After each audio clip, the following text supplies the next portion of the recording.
Imagine un chasseur de tête qui appelle les gens: «Ah, vous voulez, j'ai un super job pour vous». Le type: «Bah, attendez, moi je suis chez moi, hein, j'ai acheté des actions de ma propre boîte». Le cœur de notre métier nous montre bien que l'argent est un moyen et pas une fin, puisqu'on en a besoin pour avancer. Jean-Patrick, Bonjour Timothée.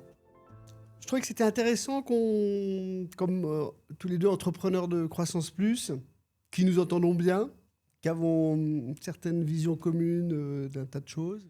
C'est vrai qu'on a eu à plusieurs reprises l'occasion de nous parler. On s'est rendu compte qu'on avait pas mal de points communs. Et c'est vrai que de rendre un peu plus public cette conversation d'entrepreneurs, c'est toi qui as eu l'idée et j'ai trouvé que c'était une très bonne idée, effectivement. Et alors Patrick, d'où ça te vient en fait d'être entrepreneur comme ça comment c'est venu T'es tombé dedans comme Astérix à la naissance ou c'est venu au cours du temps Alors tu sais, ça a été un cheminement de longue haleine parce que déjà quand j'étais au collège et au lycée, je voulais être entrepreneur. Pourquoi? Parce que c'est un peu con, mais mes parents étaient entrepreneurs, ma famille était entrepreneur, mes oncles, mes tantes, mes grands-parents, tout le monde est entrepreneur. Et donc, c'est un peu comme quand tes parents sont pompiers, tu vois, tu finis ta carrière pompier, ou tes parents sont flics, tu finis ta carrière flic, ou pas. Et ben entrepreneur, c'est un peu pareil. Donc moi, je suis tombé dedans.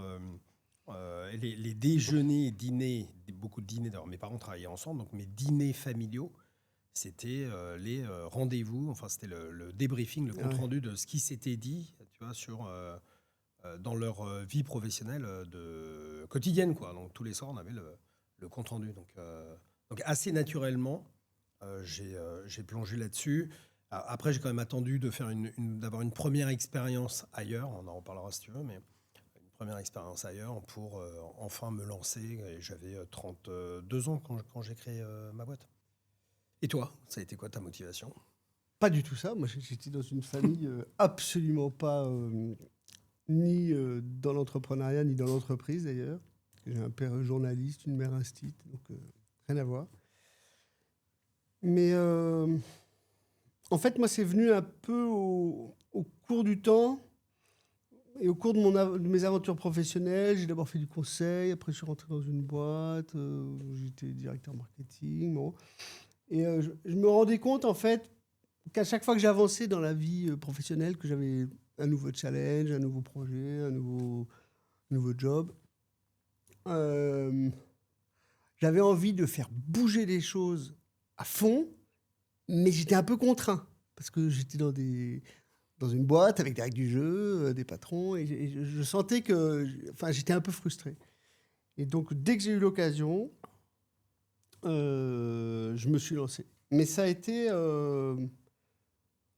été plutôt la conséquence d'une frustration, si j'ose dire, plutôt que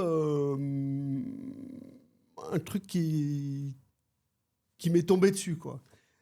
Et maintenant, quel bonheur, quoi. Enfin, bon, évidemment, on va parler de tout un tas de choses, de nos difficultés, de nos joies, de nos efforts, de notre responsabilité et tout, mais à la base, c'est vraiment ça. C'est une envie de faire bouger les choses big time et de ne pas réussir à le faire. Peut-être ça correspond à une envie de liberté aussi, non? Ouais, sûrement. Je sais pas, toi, quel est ton... Toi, tu m'as souvent dit que un de tes moteurs, c'était la liberté dans l'entrepreneuriat.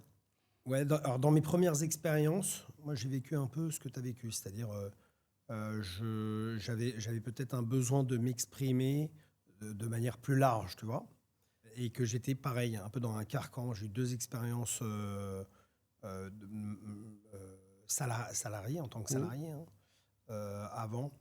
Il y en a une, j'étais un peu enfermé, et l'autre, c'est vrai que c'est une expérience où ça manquait un peu de sens managérial, un peu de sens, tu vois. Et donc aujourd'hui, je me dis, tiens, dans ma boîte, j'essaie de me rappeler de ces moments-là, de pas peut-être faire, je sais pas si c'est des erreurs, mais enfin, au moins d'éliminer ce travers-là et d'essayer de donner beaucoup plus de sens à mes équipes et aux projets qu'on est en train de construire ensemble que ce on pouvait me donner quand moi j'étais alors salarié. Tu vois ce que je veux dire? Surtout que ça correspond quand même pas mal au contenu de ton job, enfin à votre métier, Ouais. quoi. Je veux dire, Delville Management.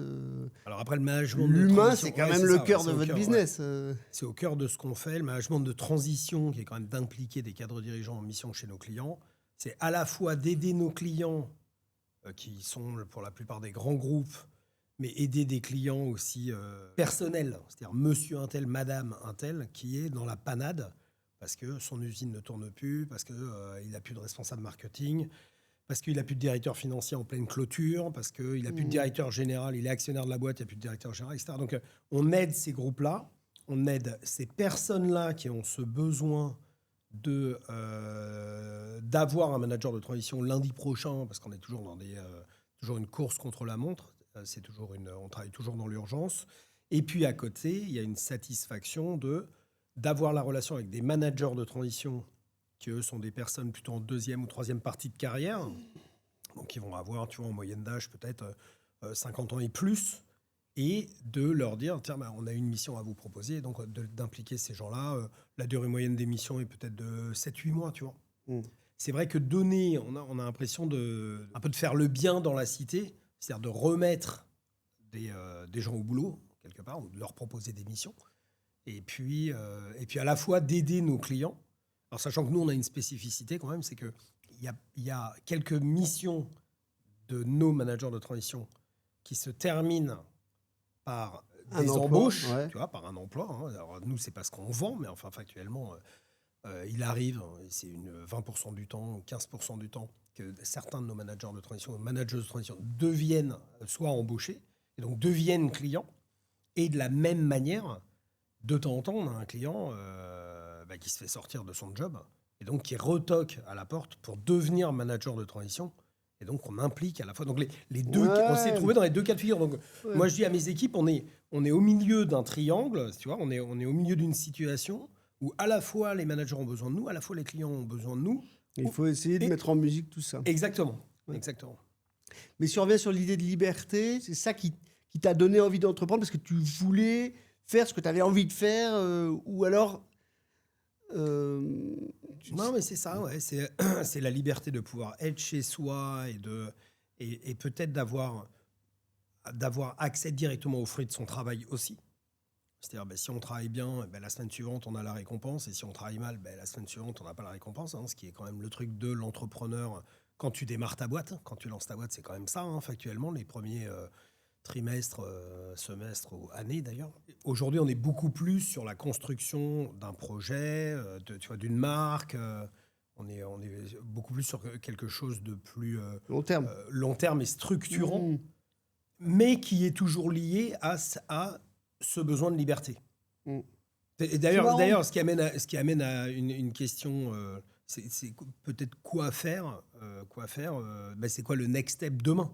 Parce qu'une fois que tu as goûté à cette liberté, au souhait, et toi, ça doit être pareil dans ton activité. Demain, si tu fais rentrer un actionnaire extérieur, ou demain, c'est une partie de toi qui s'en va quand même. Donc, ouais, toi, ça a été quoi ta motivation ? C'est sûr que la liberté, c'est important, mais moi, la liberté, je la conçois plus comme un moyen de m'exprimer, enfin, plutôt comme un outil qui me permet de davantage m'exprimer. J'ai besoin de ne pas être sous contrainte, moi, pour faire des trucs. Et dès que j'ai des contraintes, que ce soit d'un boss, d'un cadre trop structuré, j'ai du mal à m'exprimer, j'ai du mal à avancer, à faire bouger les lignes. Et c'est vrai que cette liberté d'entreprendre, c'est hyper précieux pour moi parce que ça m'a permis de développer ce projet hôtelier différent. Nous, notre objectif, c'est vraiment de faire bouger les lignes de l'hôtellerie, de rééquilibrer le contrat social dans ce secteur. Et Dieu sait qu'il y a des choses à faire. On est quand même dans un secteur un peu archaïque, un peu avec cette culture du père fouettard. Et nous, comme hôteliers, ce qu'on veut, c'est rééquilibrer les choses. C'est faire en sorte que sur les aspects rémunération, formation, qualification, conditions de vie, nos collaborateurs opérationnels soient plus satisfaits, plus heureux, plus motivés. Et en fait, c'est en donnant plus qu'on y Ouais. parvient. Mais je sais que tu comprends parfaitement ça parce qu'on en a déjà souvent parlé. Et en fait, pour faire ça, il faut quand même être assez libre, quoi. Il faut avoir les coups des franches Bien pour décider que, je sais pas, tu vas donner un jour de repos supplémentaire tous les 2 mois aux gens qui ont un boulot physique, ou tu vas donner de la participation à tous Bien les sûr. collaborateurs, etc. Et c'est vrai qu'il faut avoir les coups des franches pour ça. Et il faut qu'on te fasse confiance. Et c'est vrai que moi, c'est ça que j'adore. Et c'est vrai qu'on est, je pense, tous les deux des gens de projet. On a différents moteurs, différents moyens. La liberté, il y a un autre moyen. Alors nous, dans notre métier, à fond, c'est l'argent, si j'ose dire, en tout cas le financement. Aujourd'hui, c'est combien d'hôtels nous, c'est très, dans ton groupe? Nous, c'est 7 hôtels. 7 hôtels 7 actuellement. hôtels. Et tu comptes t'arrêter là? Ou pas du tout? Bien sûr que non. Non. Si on veut vraiment changer les choses, changer le contrat social du secteur, de l'hôtellerie indépendante, c'est pas à cet hôtel qu'il faut s'arrêter. Il faut faire 10 fois ça pour commencer vraiment à avoir un poids et qu'on m'entende. Il en faut plus. Ouais, et ce que je voulais te dire, c'est que la liberté, c'est un moteur, c'est un moyen, mais le financement aussi. Nous, on est dans un métier hyper capitalistique. Donc, on est toujours à courir après de l'equity, de la dette. Acheter un hôtel, c'est tout de suite beaucoup d'argent. Quand tu le fais 1 fois, 2 fois, 7 fois... Même sans les murs. Hein. Non, acheter l'activité de l'hôtel. Ouais, nous, on est plutôt mur et fond. Donc, c'est tout de suite assez lourd financièrement. Mais ce que je trouve intéressant, c'est que finalement, le cœur de notre métier nous montre bien que l'argent est un moyen et pas une fin, puisqu'on en a besoin pour avancer. Et finalement, tu as pas mal de métiers où tu recrutes 3-4 commerciaux, ou plus, et tu accélères, et ça accélère. Nous, non. Nous, il faut aller chercher du financement et de façon récurrente. Je trouve que c'est assez sain de se rendre compte que finalement, c'est un moyen. C'est un moyen, et c'est un super moyen pour faire bouger les choses. Et du coup, moi, même dans ma vie perso, dans ma façon de voir les choses, dans ma façon même d'éduquer mes enfants, je me rends compte combien c'est important de remettre les choses à leur place et de ne jamais faire du succès financier une fin, mais toujours un moyen. Bien sûr. J'en parlais encore il n'y a pas très longtemps avec un entrepreneur qui vient de faire un cash out devant une partie de sa boîte, qui a tout réinvesti, qui dit « Moi, je veux rien avoir sur mes comptes en banque. L'argent, c'est un poison. » Et je pense que... Alors, je sais pas si c'est audible de dire ça. Il y a 95% des Français qui sont au SMIC. Et je pense que pour un certain nombre de Français ou de gens qui nous écoutent, je pense que c'est bien d'avoir une prime, c'est bien d'avoir un peu d'argent supplémentaire, etc. Mais je pense qu'à partir d'un moment où on est à l'aise dans sa vie et où ton banquier, il arrête de t'appeler à chaque fin de mois en te disant « T'es à découvert bancaire, il faut faire quelque chose », et où tu es à l'aise, je pense que l'argent devient un moteur pour les projets, mais ne doit pas être un moteur ni une fin personnelle, ne doit pas être un but à atteindre personnellement. C'est marrant, ça me fait penser à un truc. J'ai discuté avec un copain banquier récemment, qui est un mec super, qui se reconnaîtra peut-être, qui me disait en fait la responsabilité d'un banquier, c'est quand même assez important, c'est d'allouer des ressources dans les projets qui valent le coup, qui ont un sens, qui font bouger les choses, qui ont une rentabilité. Mais si tu vois la banque comme ça, c'est top en fait. La banque, effectivement, elle a un rôle d'allouer les ressources au bon endroit. Sûr. Si tu vois la banque comme ça, je trouve que tu vois les choses différemment. Ça m'a éclairé. J'ai bien aimé qu'un banquier me dise ça. Je me suis dit, voilà un mec qui a compris son métier. Bien sûr. D'ailleurs, j'irai dans ton sens, je ne veux pas caresser dans le sens du poil des banquiers, mais non, j'ai pas mal de copains entrepreneurs qui critiquent les banquiers en disant « Ah oui, ils m'ont pas suivi, ils m'ont pas ceci, ils m'ont pas cela ». Ouais, mais enfin, ils te mettent de l'argent à disposition, et ils te mettent de l'argent à disposition qui a un taux qui est défini, qui est 3, 4, 5%, qui ne sont pas du tout les taux qu'un fonds de private equity va exiger de ta rentabilité. Donc, ils ont un retour sur investissement qui est moindre, ouais, mais ils doivent avoir un risque qui est moindre. Donc, il faut vraiment qu'ils apprécient pleinement ton projet pour être sûr que dans 10 ans, 15 ans, 20 ans, ils revoient leur pognon. Ils Le allouent, job d'un ils allouent. banquier, c'est de te prêter de l'argent, de faire payer cet argent-là, pas trop cher, mais c'est surtout de revoir son pognon dans 10 ou 20 ans. Parce que le jour où ils ne revoient pas le pognon, c'est combien de projets? C'est 80, 100 projets sur lesquels ils ont travaillé pour rien, qui sont partis dans ton argent ou dans ton hôtel qui a fait faillite et qu'ils n'ont jamais revu. Donc, C'est pas le genre de la maison.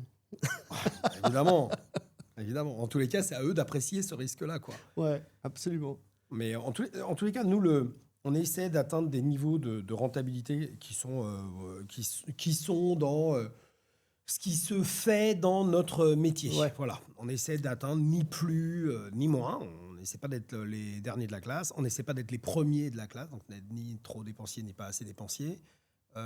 Après, c'est important d'avoir un équilibre parce que toutes les années passent et ne se ressemblent pas. Et le jour où, et ça vous l'avez bien connu pendant le Covid, et nous aussi, le jour où tu as un gros creux, eh ben, tu es bien content d'avoir du cash de côté, tu es bien content d'avoir les comptes en banque qui sont plus pleins que la moyenne ou que tes petits amis d'à côté. Ça, c'est quand même une grosse sécurité. Et puis après tout ce cash-là, quand les affaires vont mieux ou quand les années sont meilleures, je pense que ça te permet de financer des développements qui sont très supérieurs. Et en fait, au-delà du financement, c'est de financer tous les projets. En fait, ce qui nous anime, nous, c'est les projets. C'est ça qui est rigolo. C'est de poursuivre, essayer de développer de nouvelles marques, ce qu'on a fait cette année, essayer de conquérir de nouvelles régions en France, ce qu'on fait en ouvrant des bureaux, essayer de conquérir des nouveaux pays, ce qu'on a fait sur l'Allemagne, ce qu'on a fait en Italie, ce qu'on annonce sur ces jours-ci, sur l'Espagne également. Mais bon, à chaque fois qu'il y a ces projets à lancer, à chaque fois, c'est des nouveaux investissements et de l'argent frais à mettre sur la table, quoi. Donc, on est bien content que l'activité soit rentable pour financer tous ces projets-là. Tu parlais de Covid, là, tout à l'heure. Peut-être que toi, tu n'as pas été impacté de la même façon, mais... Un petit peu aussi, mais... Enfin, quels ont été... je pense que c'est ça aussi qu'il faut qu'on partage à nos auditeurs, quoi. C'est ça qui est intéressant. Qu'un entrepreneur, c'est pas que quelqu'un qui a du succès dans les affaires, comme dirait la chanson. C'est aussi des difficultés, c'est aussi des moments à passer, des caps, des caps à franchir. Quels ont été, toi, si tu avais, je sais pas, un ou deux moments vraiment hard que tu as dû passer Il y a eu le Covid, mais je préfère te laisser en parler, toi. Parce que dans l'hôtellerie, l'hôtellerie, ce que tu as vécu, je pense, sans commune mesure, et ce que nous, on a vécu, qui a été de l'ordre de, moins 30% de chiffre d'affaires. Et moins 30% de chiffre d'affaires, il nous restait quand même 60% de chiffre d'affaires. Donc après, on a réussi, on a tout tuné, on a tout... voilà, les équipes ont été super compréhensives aussi. Vous voyez bien que c'était quelque chose de totalement inhabituel.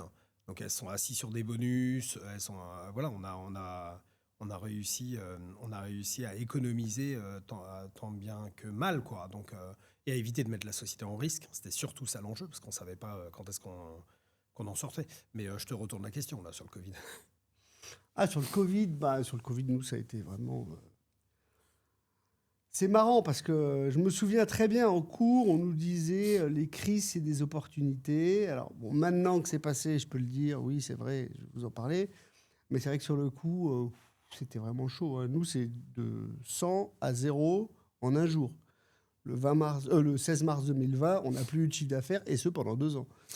Donc, alors le confinement, c'est le 17 mars, parce que c'est la Saint-Patrick. Et comme je m'appelle Patrick, moi, je me sens bien concerné, là. Ouais, bonne fête Patrick. Nous, c'était pas la fête, hein. Vraiment pas la fête. Non, ça a été très chaud. D'abord, on a dû fermer nos hôtels. Quand tu fermes un hôtel, déjà, dans Paris, on avait 5 hôtels dans Paris. Non, on n'en avait pas 5 à l'époque, on en avait 3. Ouais, on avait 3 dans Paris. Il n'y a pas de serrure. On ferme pas un hôtel dans Paris. Donc, il a fallu installer des serrures sur les portes de nos hôtels, déjà. Déjà, ça fait un choc. Après, on les a fermés les uns après les autres. Je me souviens encore des femmes de chambre qui pleuraient sur le trottoir. C'est étonnant qu'ils se rendaient limite mieux compte de nous, de ce qui était en train de se passer. Qui, elles, du jour au lendemain, n'allaient plus faire des chambres. Après, je dois dire que Croissance Plus a été top à ce moment-là. Elle nous a beaucoup aidé entre entrepreneurs à se soutenir, à se donner des tips, à se donner des bons contacts pour essayer de trouver des solutions, notamment financières auprès de banquiers, etc. Nous, ça a été hyper dur parce qu'en plus, nous, on avait ces 3 hôtels. Là, on ne possédait pas les murs de tous. Et du coup, on a eu des négociations hyper difficiles avec nos actionnaires, avec les bailleurs qui ne voulaient pas partager la paume, avec les actionnaires qui ne voulaient pas nécessairement remettre. Ça a été vraiment hyper dur, à tel point qu'à un moment, j'ai vraiment cru qu'on allait déposer. Et puis on a réussi à s'en sortir. C'était hyper dur. Je me souviens que j'avais un directeur des opérations à ce moment-là, que j'aime beaucoup, qui me disait... T'inquiète. Alors, il me voyait tous les jours revenir avec une mine défaite, de négo, j'arrivais pas. Et il me disait, t'inquiète, contre une équipe unie, on ne peut rien. Et il me répétait ça souvent. Alors, ça faisait un peu bon samaritain, mais en vrai, il avait tellement raison. C'est qu'à la fin, à force de dire, vous savez, j'ai 50 salariés derrière, ces 50 salariés, il faut que je les fasse bouffer, c'est notre responsabilité. Donc, vous voulez pas étaler les loyers, vous voulez pas remettre au pot, vous voulez pas. Vous aussi, vous êtes responsable de faire vivre ces familles, etc. Donc, à la fin, c'est vrai que ça a fini par avoir un impact, je pense. Mais c'était dur. Mais tu peux pas savoir comme c'était dur. Vraiment, c'est ce que j'ai vécu, je pense. Alors, à titre professionnel, le plus difficile, mais à titre personnel aussi, c'était vraiment dur. Imaginons qu'on dépose. Demain, la boîte est terminée. Il y a quand même 50 salariés. Qu'est-ce qu'on va faire ? Je veux dire, il faut bien qu'on en refasse quelque chose. Et c'est là qu'est né ce projet d'Estime, de créer un nouveau groupe hôtelier avec une responsabilité sociale, engagé pour remotiver nos équipes, pour repartir différemment, construire une hôtellerie nouvelle, plus partageuse, plus humaine. Il y avait une amie d'un membre de Croissance Plus qui était chef de service à Saint-Joseph. Et elle a eu besoin, pour son service, d'avoir une sorte de base arrière pour les médecins, les infirmières qui ne pouvaient pas rentrer chez eux. Et donc, on a ouvert un de nos hôtels. Et j'ai demandé parce que les gens ne pouvaient pas rentrer chez eux, il n'y avait plus de métro, plus rien. Et donc, j'ai demandé à nos collaborateurs qui voulaient venir bosser. Ils voulaient tous y aller. J'ai même été obligé de donner des règles. Ceux qui n'ont pas d'enfants en premier. J'ai compris que c'était autour de ça qu'il fallait développer quelque chose de nouveau. Et c'est de là qu'est née Estime. Mais c'est vrai que c'est facile d'en parler après. De se dire, oui, ça a créé une opportunité. Après Croissance Plus, on nous a beaucoup aidé quand même, parce que avoir plusieurs centaines de dirigeants de boîtes qui croissent, on ne l'a pas dit, mais de boîtes qui croissent, qui est quand même le critère numéro 1 pour faire partie de l'association, mais de gens qui sont prêts à partager les fruits de la croissance, tout le monde n'est pas dans cet état d'esprit-là. Non. Tous les entrepreneurs ne sont pas dans cet état d'esprit-là.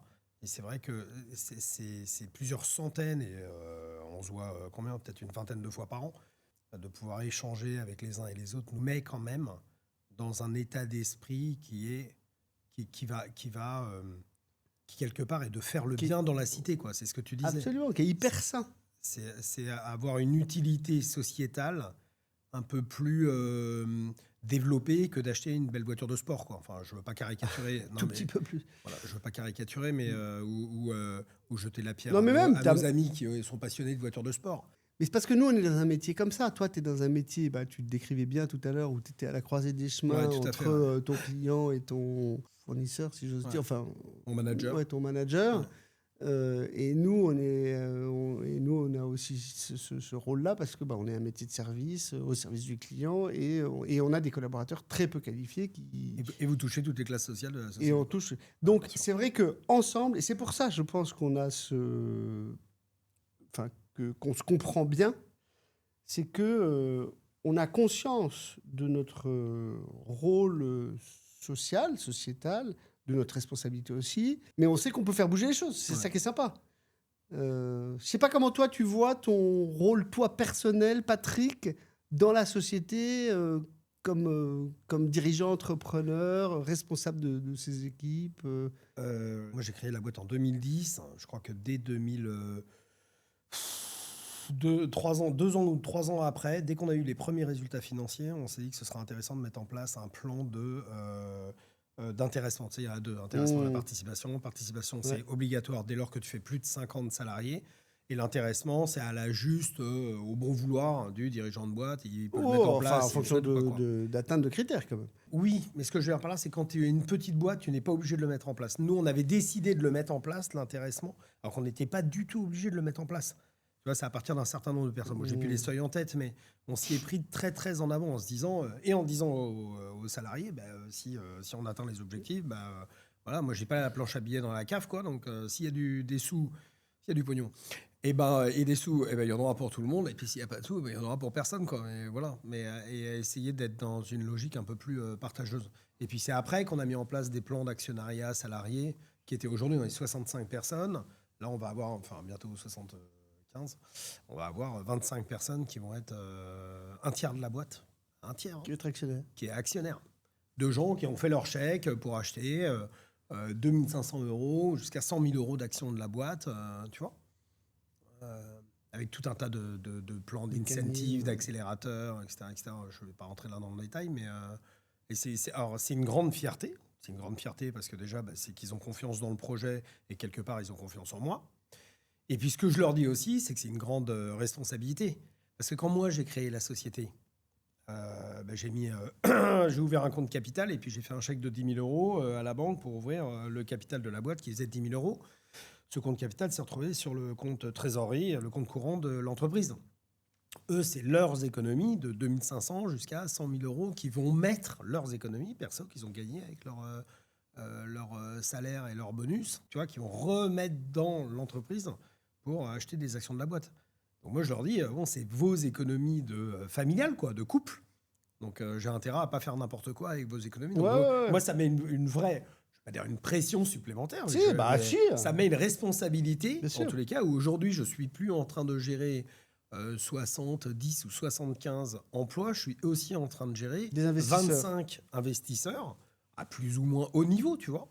Mais 25 investisseurs où je ne peux pas faire n'importe quoi avec leurs économies. Donc là, on a des projets, notamment des projets européens, etc., qui sont très structurants pour l'entreprise. Tu vois, j'essaie de faire des réunions avec mes actionnaires, de les réunir, de les en informer, de leur dire vous, qu'est-ce que vous en pensez, de prendre leur avis, est-ce que vous êtes sûr qu'on fait pas une connerie, tu vois, enfin leur avis compte, quoi.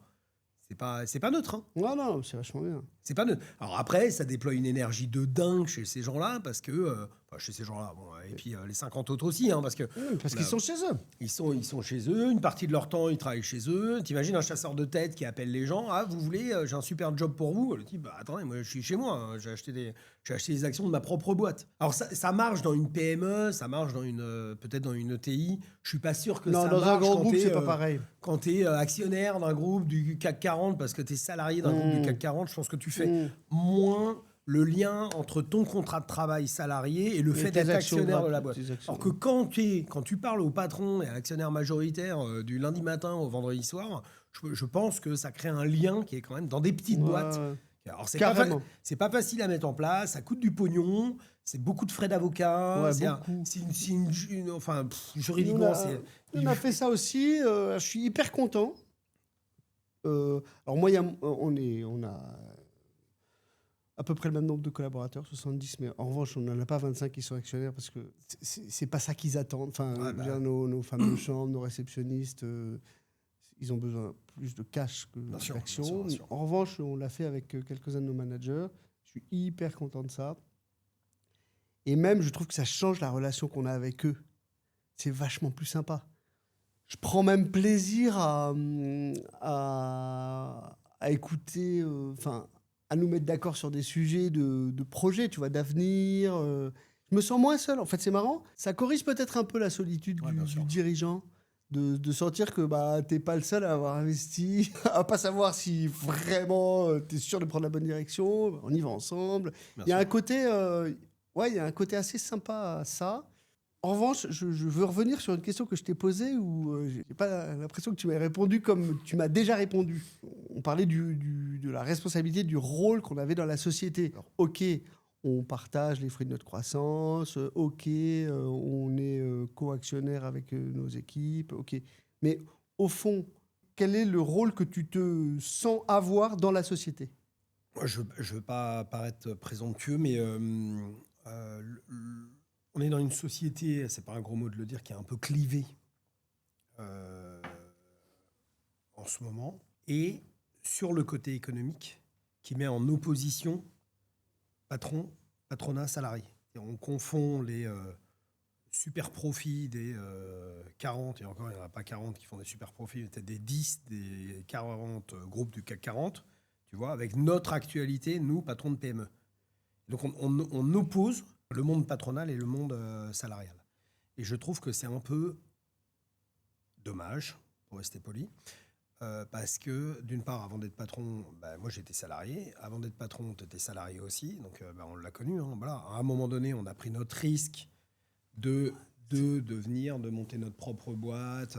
Bon, le fait est que ça marche. Après, ça demande aussi, je trouve, quand tu es dirigeant quand tu es dirigeant tout court, de faire preuve d'une certaine exemplarité, d'une certaine de pas utiliser ta place pour être un peu malveillant dans la société. Voilà. Je regarde encore une interview d'une fille d'ailleurs que j'adore, mais qui n'était pas du tout d'accord sur la bienveillance, ou qui disait en fait, à force de mettre de la bienveillance à tous les étages, on en oublie qu'on est quand même là pour bosser dans une entreprise et délivrer quoi. Bon.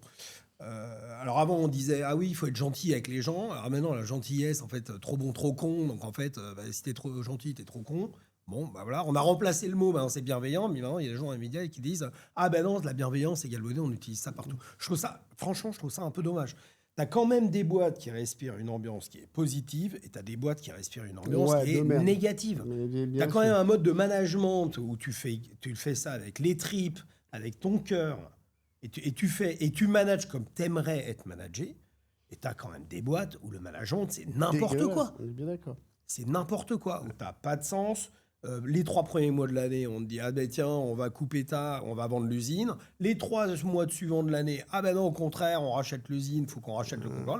Tu vois ce que je veux dire? Un coup c'est à gauche, un coup c'est à droite, ça manque de sens, ça manque de vision. Respect. Ça manque de vision, avec souvent peut-être même une gestion qui est court-termiste, guidé, alors bon, je ne vais pas faire le grand truc de la gauche, mais guidé par une surfinanciarisation de l'économie.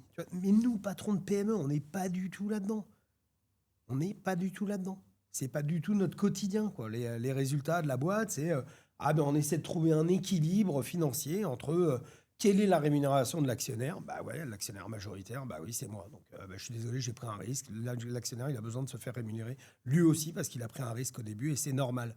Quel est le besoin de rémunération des uns et des autres? Quel est le besoin de rémunération de mes managers de transition aussi? Parce qu'il y a un moment donné, j'ai besoin de les impliquer, qu'ils soient heureux avec leur rémunération au boulot. Donc c'est de trouver un juste équilibre entre tout.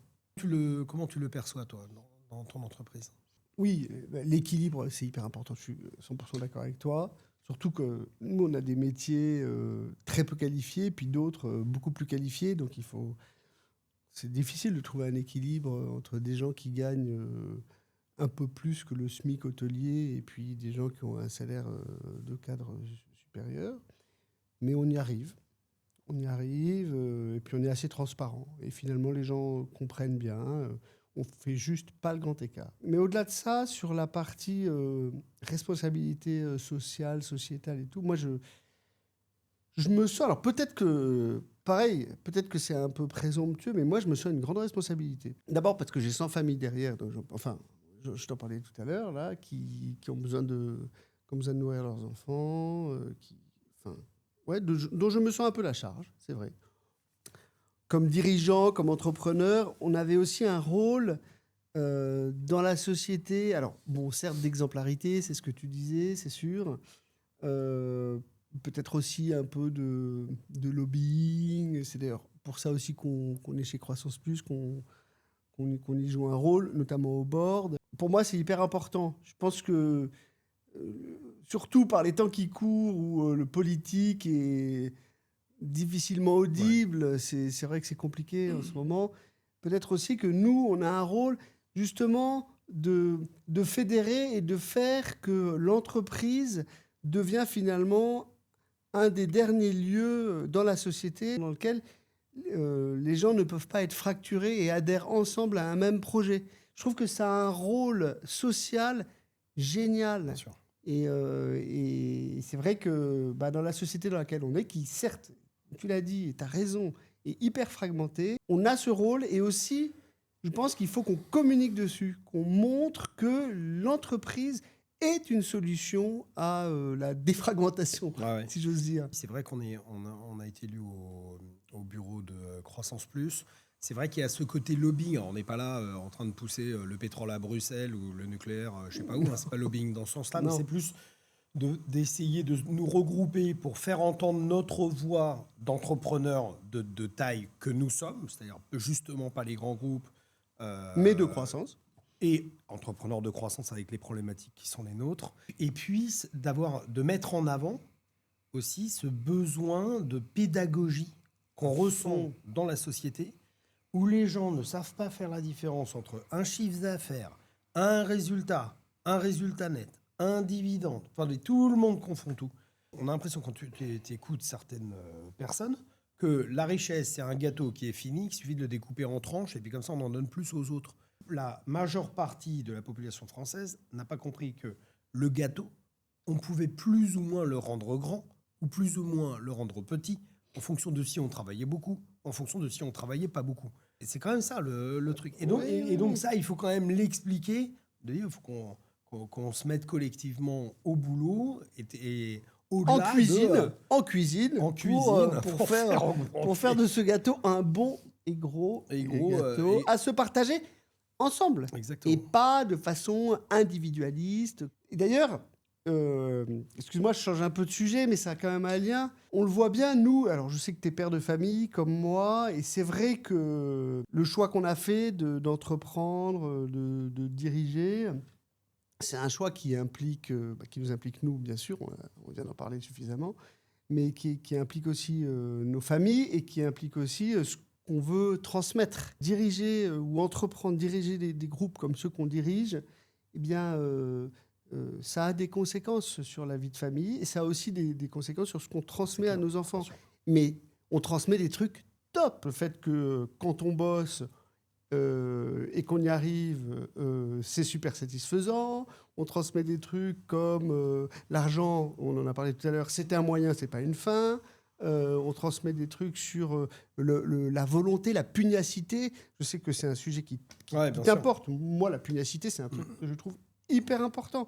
Franchement, au début de mon aventure, moi, mais 10 fois, j'aurais eu envie d'arrêter. Et 10 fois, je me suis fait aider, notamment par ma femme, par exemple, qui me disait non, tu lâches pas. Et Dieu sait qu'elle avait raison. Mais c'est vrai que on implique... en fait, à la fois, on implique nos familles, à la fois, elles nous aident, et à la fois, je trouve qu'on fabrique une forme de paquet de valeurs qu'on transmet par l'exemple. Et moi, je dois dire, je suis assez fier de ça. Enfin, mais je sais que c'est un truc qui t'apporte aussi, donc je serais content de t'entendre parler. Moi, je me suis mis à mon compte, j'avais 32 ans. Donc, j'ai d'abord demandé à mes parents s'ils pensaient que j'étais capable de me mettre à mon compte. Ah ouais. Tu vois. Ah ouais. Ça a été un chemin, quoi. Il a fallu que je me rassure sur le fait que j'étais capable de, quoi. Les débuts ont été extrêmement difficiles parce que l'idée originelle, c'était plutôt de travailler, de faire un cabinet de chasse, un peu sur les métiers tertiaires de banque, finance, assurance, à un moment donné où les subprimes sont arrivés en 2007. Donc, autant dire que c'est comme, c'est comme lancer un hôtel en 2020. C'est marrant, on a entrepris au même moment. Hein. Voilà, moi, c'était en 2008, pareil. Voilà. Et donc, mon épouse a aussi été derrière. Déjà, c'est des risques qui sont partagés, familialement. Bah ouais. Si tu n'as pas des épouses derrière qui te disent non, mais vas-y. J'ai confiance en toi. J'ai confiance en toi, fais-toi plaisir, et puis je crois en toi, et donc ça va marcher, ou ça devrait marcher. Mais il est vrai, je disais ça, je le redis, mais c'est pas complètement con. Moi, j'ai fait une école d'ingénieur. Tous mes copains d'école d'ingénieur, pendant une décennie, je les voyais être augmentés année après année, là où moi j'avais mon salaire, qui était un salaire de cadre débutant. Tu vois, donc les 10 premières années Ah d'entrepreneuriat. bah oui, bah ça c'est clair. Moi je- aussi. Voilà, certains d'entre eux, ils gagnaient 3 fois ce que je gagnais. Ah bah Quoi. oui, mais c'est Alors, sûr. c'est vrai, alors les gens disent ah bah ouais, mais maintenant ça marche super. Oui, mais enfin bon, Bah ouais. pendant 15 ans, il a fallu se serrer la ceinture. Tu vois, maintenant tu as le retour sur investissement Oui, 15 oui. ans après. Mais tu n'as pas du tout le retour sur investissement 3 ans après. Enfin, Non. si, ça arrive peut-être quand tu fais des crypto-monnaies, quoi. Et l'autre point, c'est que moi j'ai démarré sur ce cabinet de recrutement en me rendant compte que, donc en plein dans les subprimes, donc forcé en fait de me dire, mais en fait ce n'est pas la bonne idée, il va falloir que je trouve autre chose. Et quand j'en parle avec nos 400 entrepreneurs de Croissance Plus, je me rends compte que sur 400 entrepreneurs, il y en a à peu près 400 dont l'idée originelle n'était pas la bonne idée. Ah bah oui, C'est-à-dire, absolument. ils se sont mis à leur compte et à un moment donné, au bout de 6 mois, 3 mois, 6 mois, 5 ans, ils se sont dit, bah non, en fait, mon truc, ça marche pas. Donc, on va pivoter. On va essayer de trouver une nouvelle idée et puis de trouver une autre idée et voilà, et de cheminer. Et tous, quasiment, je ne vais pas interviewer les 400 personnes, mais je suis à peu près sûr de ce que je dis, ça va être 95% des 400. L'idée originelle sur laquelle ils avaient créé leur première boîte n'est pas celle sur laquelle ils se développent aujourd'hui. Ce qui est quand même incroyable. Ce qui m'amène à la conclusion de me dire, un entrepreneur aujourd'hui, qui a une boîte qui marche, c'est-à-dire de croissance, en partageant les fruits de la croissance ou pas, mais qui a une boîte de croissance, c'est quelqu'un qui, à un moment donné, a dû se remettre en question. Écoutez, soit son banquier qui lui a dit non, mon gars, on ne saura pas payer les salaires à la fin du mois, d'écouter son épouse, ou d'écouter ses salariés, ou d'écouter les gens autour de lui. Enfin, Ou ses parents. Ou ses parents. En tous les cas, c'est quelqu'un qui, à un moment donné, est capable de se remettre en question pour se Ouais. relancer sur autre chose, quoi. C'est très juste, tu as raison. Oui, oui, ça demande aussi, c'est très important de dire ça. Souvent, on a l'impression que l'entrepreneur, c'est le type qui a une vision, une volonté très très claire, qui n'écoute pas beaucoup. C'est faux. Un bon entrepreneur, il écoute. Il prend des conseils, il sait manœuvrer. Il y a beaucoup de dirigeants qui disent « Moi, j'ai envie d'entreprendre, mais j'ai pas la bonne idée. » Oh, mais je trouve ça complètement con, moi. Ouais, mais bon, Parce que c'est vrai qu'on a l'impression, les histoires qu'on te raconte dans le challenge, c'est le type, il a créé Mistral AI, et puis 3 ans après, il valorise sa boîte 11 milliards. Ouais, mais enfin bon, Oui. ça arrive pas. Oui, Donc, ou déjà, alors- tout ou le alors monde n'est que- pas obligé de monter Mistral AI, Non. et puis tout le monde n'est pas obligé de valoriser une boîte comme ça, et puis je n'ai pas discuté avec ce cher monsieur, mais peut-être que sa première idée n'était pas la bonne non plus, d'ailleurs. Mais, Donc, mais c'est un peu comme si il fallait absolument être absolument innovant, 100% innovant, faire un truc nouveau pour que ça marche. Ouais. Non, il y a de la place pour beaucoup de gens Ouais, sur les exactement, marchés. Je trouve que ça, c'est une erreur. Et puis on peut innover à la marge. J'avais un ancien patron Bien de sûr. Croissance Plus, qui s'appelait Olivier Duhat, Ouais. qui m'a beaucoup inspiré, et qui continue d'ailleurs à beaucoup m'inspirer. Et Olivier, on l'avait fait intervenir, il avait dit, ça fait combien de temps qu'on mange du pain? Je sais pas, ça fait combien de temps qu'on mange du pain? 5000 ans qu'on mange du pain dans le monde. Bon, pourtant, les boulangeries Paul, ils ont bien réussi à monter des Ouais. boulangeries sur un truc de on vend du pain, quoi. Ouais. Donc, alors oui, il y a un Oui, marketing qui est un peu ouais. différent, les boutiques sont un peu différentes, le design est un peu différent, et le pain, il a ça, où tu prends Eric Kaiser. Là, ça fait toujours 5000 ans Tout à fait. qu'on mange du pain, et pourtant, Non, mais Eric c'est Kaiser, très il a juste. réussi. Donc, et d'ailleurs, lui, quand il te raconte son expérience, je ne veux pas parler en son nom, mais son expérience de WebHelp, WebHelp, au début, c'est pour aider les gens qui vont sur le web. WebHelp. Oh, bah, c'est plus du Et tout puis, ça. Après, et puis 20 ans après, avant qu'il vende l'entreprise, Mm. c'était plus du tout ça. Donc, il est parti d'une thèse, et puis lui aussi, il a complètement pivoté à un moment donné. Comme il a été lancé, il n'avait plus d'autre choix, quoi. Ouais, c'est vrai que c'est marrant ça. En tout cas, c'est vrai que nous autres entrepreneurs, dirigeants, on entend les conseils des autres. Nous-mêmes, on est obligé de partager ce qu'on ressent, ce qu'on vit et de dire ce dont on a besoin pour continuer à avancer. Et c'est vrai que dans la société dans laquelle on vit aujourd'hui, qui est quand même très économisée, si j'ose dire, on se met à avoir un rôle clé quand même. Je pense beaucoup plus qu'il y a quelques dizaines d'années, quoi. Et c'est pour ça d'ailleurs qu'on s'exprime aujourd'hui. L'autre jour, j'ai invité chez une de nos ministres qui en fait venait prendre la température auprès d'entrepreneurs. Je trouve que c'est vachement intéressant. C'est quand même drôle que ce soit dans ce sens-là que ça se passe en ce moment. On a un côté, on devient sans le vouloir un peu des... c'est là où peut-être la société fonctionne encore un peu. Ouais, bien sûr. Et c'est là que le pouvoir essaye de venir chercher de la matière. Et je trouve que c'est... Puis c'est peut-être le dernier endroit où il y a pas trop de clivage aussi. Hein. De conflit. En tout cas, où on est derrière un projet commun. Ouais, exactement. Et c'est chouette. Je suis super content d'avoir eu cette conversation avec toi. C'était très chouette. Très intéressant. On est allé au fond des choses. On a des trucs qui nous rassemblent et c'est sympa. Je suis content d'avoir fait ça avec toi. Merci beaucoup. Plaisir partagé. Merci Timothée.